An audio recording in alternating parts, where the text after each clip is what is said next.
Hello, Ms. Hausmann. Welcome. Thank you. We're so glad to have you here in Athens for the crime festival Agatha. Is this your first trip to Greece? It is my first trip to Greece. I've never been here before, and I'm so impressed by the city because it's full of contradictions. I've never seen so much graffiti in my life in one place because this is where my hotel is located in an area. I forgot the name because I'm really bad at names. Downtown? I don't know. You think so? I don't know. It's just an area. It's full of graffitis, and then you just walk 10 minutes by feet, and you get into a total different area. So this is what really fascinates me about this city. Yeah, I understand. Where do you live in Germany? In the south of Germany, near Stuttgart. Okay, in the forest.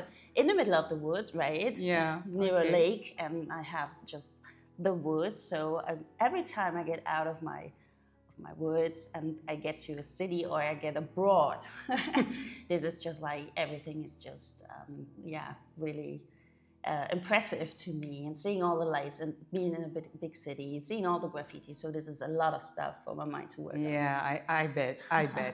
What about the noise? Athens is a too noisy city. I have no problem with that. Because, really? Yeah, because I know that I can go back into the silence when I am at home, but when I am here, I just try to soak it all in with everything. Okay. Even the ugly parts, maybe, because there is some streets there's a lot of waste and a lot of thrown away cigarettes, but it's just, I can see the beauty in the destruction and the ugliness as well. Okay, great way to see things. So this is your last book. It's called Perfect Day, the last book translated in Greek. Okay. Do you ever check the covers of your books? I love to do that because I'm published in, I think, 32 countries. And every time it's so interesting for me to see the cover. Some of them are very close to the original copy, the German edition, but sometimes it's very different. And it's so cool for me to see where the publishers see the taste of the readers, and because you get a sense of how the market works. Exactly. So you ask your agent to take care of it and show you what the publishers usually do. They send me an email and say, would you like to check the cover? And, but I've never changed anything because I really like the ideas of the copies from abroad. Okay, and you have the publisher here in Greece is εκδόσεις Μεταίχμιο. Can you pronounce that? Just teasing you. But you can try. I remember your promo video trying to say. But I learned Agatha Crime Festival. One sentence that I learned was, I learned it yesterday. Γεια σας, είμαι η Romy. Oh, you're perfect. Yeah. But you have no idea that you are perfect. You think that you don't know Greek, but you do. Don't brag all day with that one sentence. Okay, great. Well, your novels blend psychological depth with a dark atmosphere. What inspired you to write psychological crime fiction in the first place? Because this is just this is life, actually. I just try to copy life. Because everything is about relationships and our relationships with the ones that are closest to us, like in a relationship with a parent and a child, or between husband and wife. And this is what interests me the most in my life. And so I just try to copy it for my books. Okay, great. Let's go back to your first novel. It's not exactly the first novel here in Greece, The Dear Child. It's Καλό μου παιδί in Greek. Καλό μου παιδί, yeah, great. It's exact translation. Well, it was a huge success and of course was adapted for the Netflix platform. How did you experience the transition from book to screen? It was an interesting experience because they were very close to the book, I think, but some things they did change because it's a different experience to read a book or to watch a series, because it has to be like it's like a translation into another language. It has to work for a different medium, and I think they did a great job. Some things I wouldn't have changed if I would have been in charge, but I like the series a lot. Okay. So you didn't do anything for the series? I didn't write with on the screenplay. For the script? No, you didn't. Because I wrote the story. I did write the story. Yeah. And writing with the screenplay would have felt like I just write it again, and that would have bored me actually. Well, this is a very good idea for a crime fiction, for a writer who writes again and again his story for a different medium, as you said. I don't know, think about it. You know, I just take 5% for the idea. Just that. Okay. So, well, that's cheap enough for me. Yeah, I think it's okay. You can afford it. I'm sure about that. So, in your work, female characters often face extreme situations and survive on thought-provoking ways. Do you believe that crime fiction can serve as a space for feminist expression? Everything can serve as a platform for feminist expression. And I would wish that you wouldn't ask questions like this. I would wish that we wouldn't discuss topics like this, because I had another interview today and I was asked, like, if I think that women write psychological thrillers and men write thrillers that are more action-driven, plotline-driven. And I really don't like this thing, because I want to believe that a man can also write a novel like this and be a bit more emotional and go deeper into the psychological things. Of course. Yeah. So actually, yes, it is a good playground for feminist topics, but it shouldn't be actually. It should be so normal.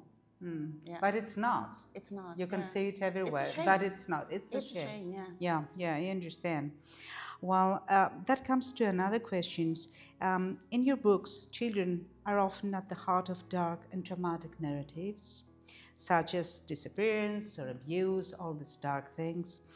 As a mother, how do you cope emotionally with writing about such sensitive themes? Has motherhood influenced the way you approach these topics in your work? Of course it has, because I mean, there are topics that I wouldn't write about, like abuse. Like I wouldn't write graphically about children's abuse.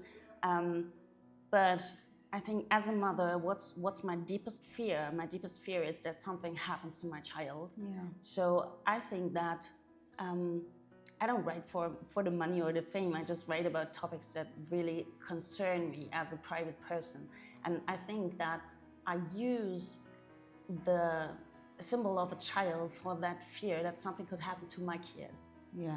Because this is the nightmare. Forget about all the serial killers in the books who come around the corner with their exes and all the blood and the guts. This is, I think, the real nightmare, imagining that something could happen to your kid. Yeah, I can understand that. I am a mother, and this is my biggest nightmare. And sometimes I read crime fiction with such themes. I enjoy it as a reader, and then I have something deep in my heart that is really cruel and really dark. It's something that I don't want to touch it, and I would never like to write about it. This is why I'm questioning you, that thing. Write about kids. How do you feel as a parent? Write about kids. Really dark. Really difficult. Okay, so, well, German crime fiction has developed a distinct style and has devoted readers. Okay, both in Germany and abroad. It's a big market, of course, much bigger market than Greece, of course. How do you think its often dark psychological atmosphere resonates with Greek audiences? I have no idea, actually. Sometimes I get messages by Greek readers. Just tell me about that. Yeah, a lot, actually, compared to messages from other readers, like from England or France. I get the most messages, except from messages from Germany. I get the most messages from Greek and Italian readers. Really? Yeah. And saying what? Saying, well, I read your book, I can relate with the character, or thank you for writing the books. I read every one of your books, and I feel a lot of appreciation from Greece and Italy, actually.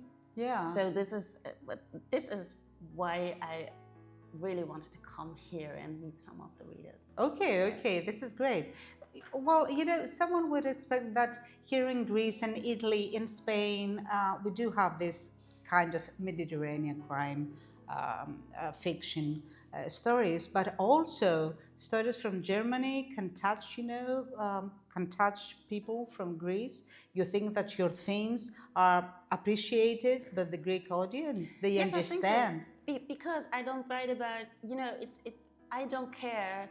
I usually if I have to choose a city where my story is located, I usually choose Berlin because everyone knows Berlin or has a picture in their head about Berlin, but it doesn't really matter where it takes place. I think the point that I write about topics and relationships, this is what people can feel and relate to. So it just doesn't matter if it takes place in Germany. It could happen here in Athens. It just plays no role. It's about the story itself. And so maybe a next book could be located in Athens? Why not? But then I think I should stay here a little bit longer. Yeah, do some research and okay, so you can have a long vacation here if you want to. That would be cool. Yeah, that would be cool. And, feel the Greek summer and then... This is the only thing that really disappointed me, actually, because why? When I came here, I was like, I didn't pack a sweater. I thought I'm going to be here, even on stage in my bikini. That would be enough, because everyone said who was here on vacation, and a lot of people were. They said it's always summer in Greece, and I come here for the first time in my life, and I have to buy a sweater. What's going on? This is not fair. This is not fair. Yeah, so I have to come back. Yeah, you have to come back. Yeah, in the midsummer, so you can experience that and then write A Nightmare in Athens. Okay, so what are you working on at the moment? Can we expect a new book soon? Oh, I wrote a new book, which comes out in Germany in August. Okay, so great. In a few months, and I think it's the best book I've written. Really? What is it about? It's about, my main character is Theo, who once was a very successful heart surgeon. Now he's 74 years old and lost all of his fortune, his wife. And 20 years ago, in the middle of the night, his 16-year-old daughter, Julie, disappeared out of the family home. Oh, here we have a disappearance again. And 20 years later, Theo's an old man now who suffers from dementia. And he gets contacted by a true crime podcaster. Her name is Liv, and she asked him to do an interview because she wants to reinvestigate the case. And Theo senses that this could be the last chance to find out what happens to his daughter before he completely sinks into darkness. And I wrote from his perspective, out of his head, because I wanted to show that people who suffer from dementia, they are not crazy. They have their own thinking, their own logics, and I think it's heartbreaking. The story is a typical thriller on the one hand, but I think it just rips out your heart in an emotional way. So yeah, I think it's my best book. Okay, we're gonna cry again. A lot. Okay, great. I did when I wrote it, and this is strange, because I wrote it. Yeah. I invented it. And still, when I wrote it and when I typed, I had to cry. Yeah. So you go deep into the plot. Yeah. Do you really do this thing when you write a book? Feel, sense the atmosphere from the book? Of course, because cry or laugh? I do, because I write from a perspective. So each character, I write them from the perspective of I. I try to be the old man. I try to be the 13-year-old Hannah and their child. And I just try to feel what they feel. I am the girl. I am the man. So I suffer. I have to suffer for the stories. This is a wonderful way to end the interview. So thank you very, very much. You're welcome. Thanks for having me. It's wonderful to have you here. And now we will go on with the festival. It's your first time here, and we're gonna talk about all your books with the Greek audience. I'm excited to go out. Great. Thank you. Thank you.